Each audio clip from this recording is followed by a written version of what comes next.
rencontre quelqu'un, vous commencez à sortir ensemble, vous tombez amoureux, vous emménagez ensemble. Et puis, quelque chose se met à clocher. Encore une fois. Avant de penser que l'autre n'est pas la bonne personne pour toi, rappelle-toi que certains changements dans une relation sont normaux et tout simplement inévitables. Alors, quelles sont ces lois de l'amour dont tu dois te souvenir ? Commençons le compte à rebours à partir de numéro 10. La confiance est extrêmement fragile. Selon une étude de l'université Stanford de 2017, 70% des couples non mariés se séparent au cours de la première année de leur relation. Les raisons varient d'un couple à l'autre, bien sûr. Il peut s'agir de valeurs et d'objectifs de vie différents, de questions financières, mais le plus souvent, il s'agit d'un manque de confiance. N'importe quel expert te dira que toutes les relations sont basées sur la confiance, et parfois, cela peut sembler très solide. Mais c'est un sentiment très trompeur et dangereux, parce que la confiance entre conjoints peut être brisée très rapidement et facilement. Cela peut venir d'un appel bizarre à 2h du matin d'une certaine Chloé, ou de ce jour où vous aviez décidé de passer le week-end ensemble, mais où ton chéri a finalement dû changer ses plans à la dernière minute sans explication. Le doute se déclenche avec une petite chose, et ensuite, cela devient presque impossible d'avoir une confiance aveugle en l'autre comme avant. Donc, si tu ne veux pas que ta relation vole en mille éclats, travaille sur la confiance. Il ne s'agit pas seulement de toujours dire la vérité, même si c'est un aspect évident. Il s'agit aussi d'écouter et de se soucier des autres, de résoudre les conflits comme des adultes, d'avoir des actions en accord avec tes paroles et de laisser l'autre personne sentir qu'elle peut toujours compter sur toi, quoi qu'il arrive. Numéro 9. Parfois, vous vous ennuierez ensemble.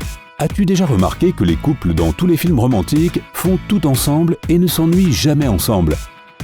Eh bien, tout ce que tu vois au cinéma ou dans les séries n'est pas vrai, tu sais. Dans la vraie vie, lire un livre ou rencontrer des amis peut être plus intéressant qu'une soirée avec ton conjoint. Ça ne veut pas dire qu'il y a une distance ou un froid entre vous. Parfois, on a besoin d'une petite pause pour mieux se retrouver ensuite. Le docteur Holly Richmond, thérapeute conjugale et familiale, explique qu'il est important de passer du temps à part et d'avoir ses propres activités pour retrouver cette étincelle que vous avez ressentie au tout début. L'autre personne avait sa propre vie avant toi, et c'est d'elle dont tu es tombé amoureux, pas vrai ? Alors, manquez-vous un peu, et racontez-vous ensuite toutes les aventures que vous avez tous les deux vécues, chacun de votre côté. Numéro 8. Vous ne serez pas toujours d'accord. Même si vous prenez toutes les décisions importantes à l'unanimité, tôt ou tard, viendra un moment où vous ne serez pas d'accord sur quelque chose qui compte vraiment. La clé ici est de ne pas se mettre en colère contre l'autre et d'essayer de trouver un moyen de sortir de cette situation ensemble. Rappelez-vous qu'il n'y a pas de problème que vous ne puissiez résoudre ensemble et que vous ne devriez certainement pas vous séparer à cause de ça. En fait, s'engager dans des conflits et trouver des solutions ensemble renforce la relation et assainit toujours la situation. Ignorer les problèmes, au contraire, est ce qui mettra en péril votre amour, affirme Michael Bachot, auteur et expert en couple de renommée internationale installé à New York.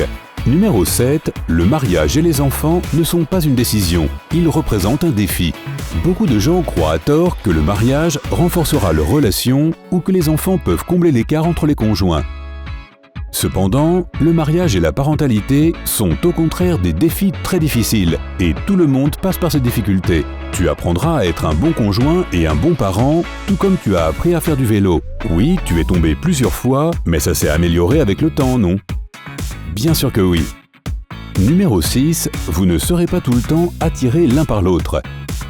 Ce n'est qu'au début qu'une relation est follement passionnée.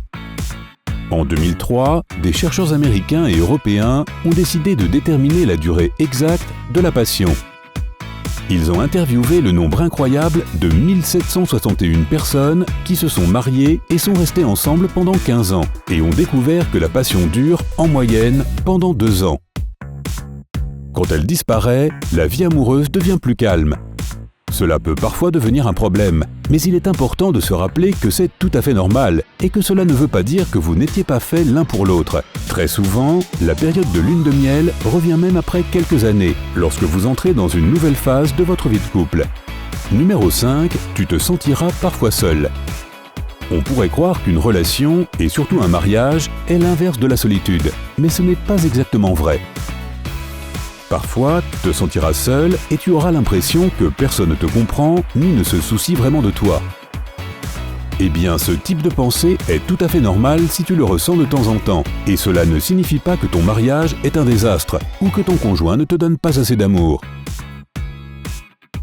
Numéro 4. Tu auras des pensées étranges.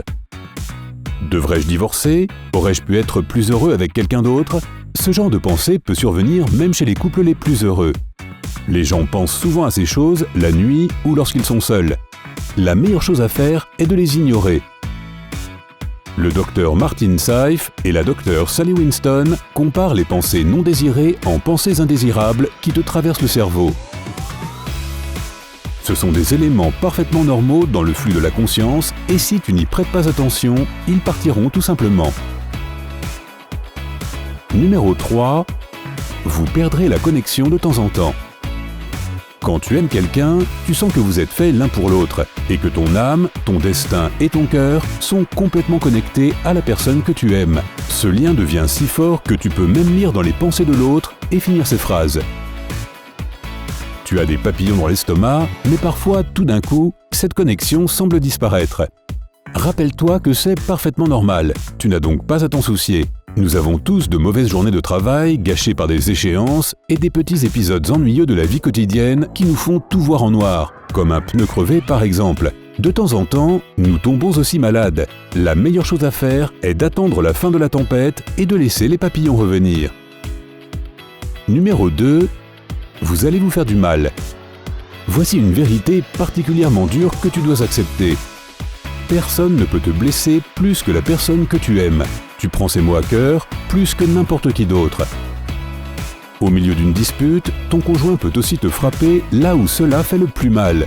Deborah South Richardson, professeure de psychologie à la Georgia Regents University, étudie l'agression interpersonnelle depuis 1974.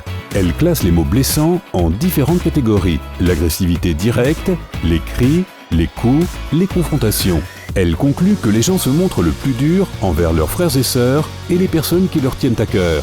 Elle suggère que cela peut être considéré comme l'un des signes d'une relation vraiment stable. Quand tu es persuadé que l'autre personne ne brisera pas le lien avec toi aussi facilement, tu te permets de dire des choses que tu ne dirais pas autrement. Alors c'est simple, oui, il est vraisemblable que vous allez vous faire du mal. Le plus important, c'est de régler les problèmes lorsqu'ils se présentent et non lorsqu'il est trop tard. Numéro 1.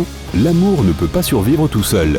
On oublie souvent que l'amour n'est pas seulement un concept, c'est aussi un verbe d'action. Vous devez tous les deux faire quelque chose, jour après jour, pour que votre relation fonctionne. Tu te souviens de cette belle rose dans La Belle et la Bête qui mourait sans amour et sans soin et que seul un sentiment vrai et désintéressé pouvait sauver? Pense à ta relation de la même manière et arrose-la régulièrement avec patience, acceptation, avec des petites surprises pour l'autre et sois toujours là pour elle, quoi qu'il arrive. Voilà, tu te sens mieux? Alors, qu'en penses-tu?